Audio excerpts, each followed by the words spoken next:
Hey, what's going on, guys? I hope you guys are doing great. I'm Dr. Boyce Watkins from Your Black World and the Black Business School. As you know, in the Black Business School, we believe in wealth building for the Black community.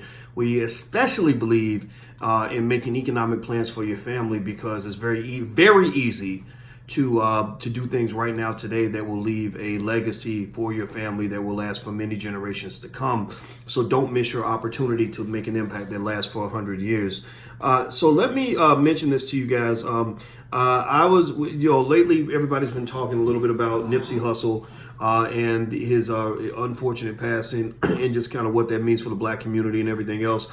And there's a lot of Nipsey Hussles out here. Y'all just won't know who they are until they die, apparently, because that's what we do. We tend to wait till people are dead before we show appreciation. But either way, though, one of the conversations that came up was, some of these fundraising efforts, like Reggie Bush was trying to raise money for Nipsey's kids, and the family was like, "We're good. We don't need this." And I remember thinking about that and thinking, like, what is it that would make somebody think that because this black man died, that his children are not provided for? Well, I think some of that's due to the fact that the black man, unfortunately, we have a reputation of being broke, not giving a damn about our kids, not taking care of nobody, leaving our children with nothing, leaving them destitute, dying, having all kinds of drama at the funeral, not having enough insurance to cover the cost of the funeral, just things that are unnecessary, things that could be fixed right now if you just make a quick phone call and just pay a couple of dollars for an insurance policy. But check it out. So anyway, a lady named Miko Lawson, who's one of the followers on drboycetv.com, she sent me an article in Complex. And that basically the title of the article is that Nipsey Hussle made sure his kids were financially secure, which I love this. I think that's amazing. I think it's awesome. It's not amazing. It's actually expected. So let me scratch that. I said amazing, but it ain't like it's above and beyond the call of duty, because every man's supposed to take care of his children. If you're a real man, you don't just provide for your kids while they're living or while you're living. You provide for your kids when you're gone. Okay, so Nipsey was a real man, apparently, based on this article. It says that according to TMZ, let me see here. Let's see. The kids basically are well taken care of because Nipsey owned his own masters for his music, which is now going to be making more money because he's died. When artists die, the music becomes high demand. Just like art. Art's the same way. A lot of famous artists, that actually paint, like they didn't start making real money until they were gone. So it's kind of sad because some of them died in poverty.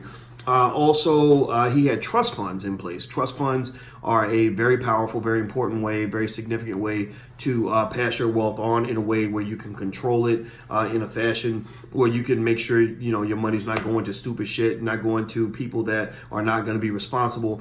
One of the things that I also recommend is making sure you have requirements for people to get access to that money. Not just requirements in terms of like, oh, you got to be married or you got to do this, you got to do that. I'm talking about like education, financial literacy. Like Shaquille O'Neal has a rule, he's worth $400 million.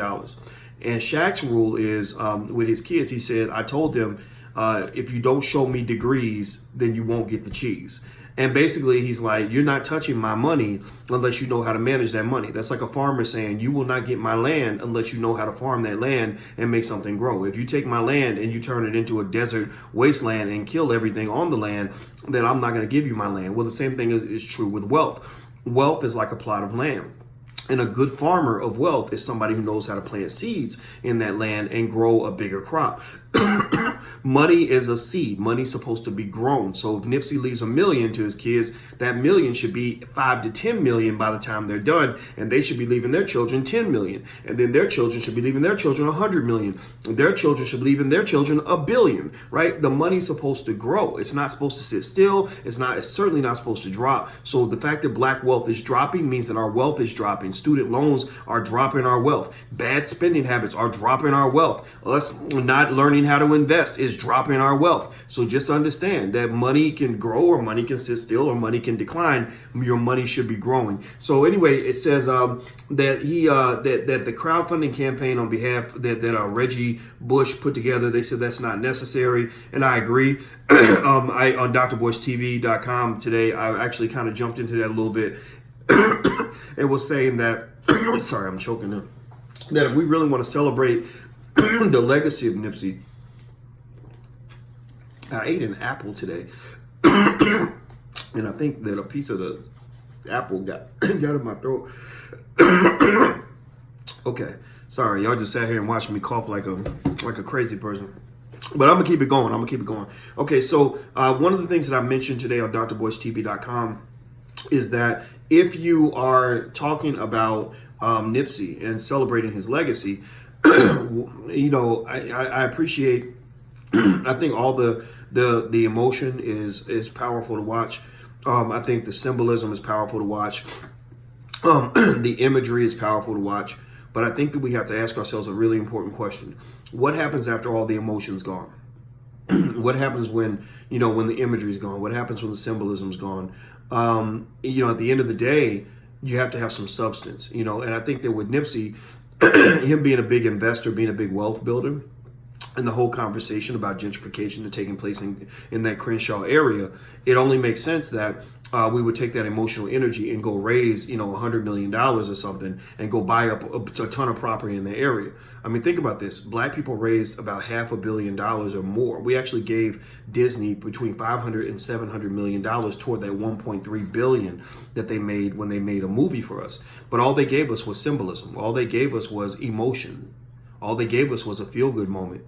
So, Black people, one of the things you must understand is that if you want to stay broke, then spend all your money on a feel-good moment, because a moment is fleeting, a moment's gone.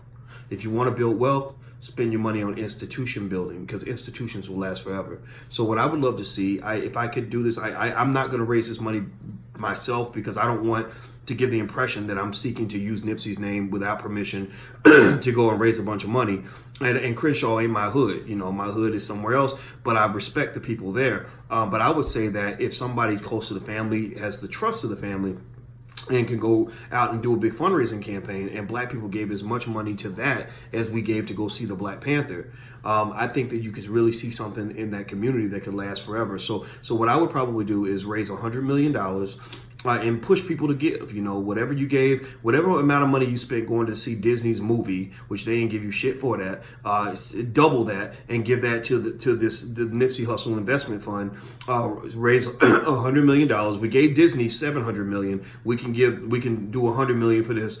Take that money and among many things, develop business education centers that could start in that particular hood, buy a couple buildings, and in those buildings have people doing nothing but teaching young brothers and sisters in that hood the 3 pillars of wealth. That is how to start your own business, how to buy real estate, and how to invest in the stock market. If you do that, you are making a $100 billion impact on that community long term, because now you've taken all these people that are marginalized, all these individuals that can't get jobs necessarily, brothers maybe coming out the pen because they sent so many of the Black men away to prison. Like Nipsey was helping his friend who just got out of prison after 20 years. That's when he got killed. Basically, you're taking these individuals and you're teaching them to build institutions. You're teaching them to build businesses. And the business development, what that does is it has a multiplying effect, because it creates jobs in the same community that these individuals live. So that's my 2 cents. I think that I'm not surprised Nipsey's kids are good. I mean, I read he's worth $8 million. Lauren London's worth $8 million. I would have been stunned if the kids weren't provided for in some capacity. And I want you also to provide for your kids. Ask yourself, do I have life insurance? If I was dead tomorrow, what would happen to my children? And if you are not comfortable with the answer to that question, then it's time to step up and do what you're supposed to do. Seriously, this is basic stuff. This is what we're all supposed to do. This ain't calculus. This ain't advanced nothing. This is what human beings do when they love their family, when they love their community, when they love their hood, when a man's being a man or a woman's being a woman. So let's be real men, let's be real women, and let's not make it a big deal when somebody does the right thing. Let's make it so common that it's not a big deal at all, that nobody even notices that you had adequate life insurance and estate planning, because everybody's doing that in the Black community. So that's it. I'm Dr. Boyce Watkins. I'm out of here. If you want to know where I get my insurance needs taken care of, I go to theblackInsuranceNetwork.com, theblackInsuranceNetwork.com. Also, if you want to get started on your wealth building journey in the Black Business School, we have programs that cost as little as $2-3 a day. You can go to blackmoney101.com. That's blackmoney101.com. Make sure you hit the like button, subscribe button, all that. I'm out of here. Have a good day. See you soon. Peace.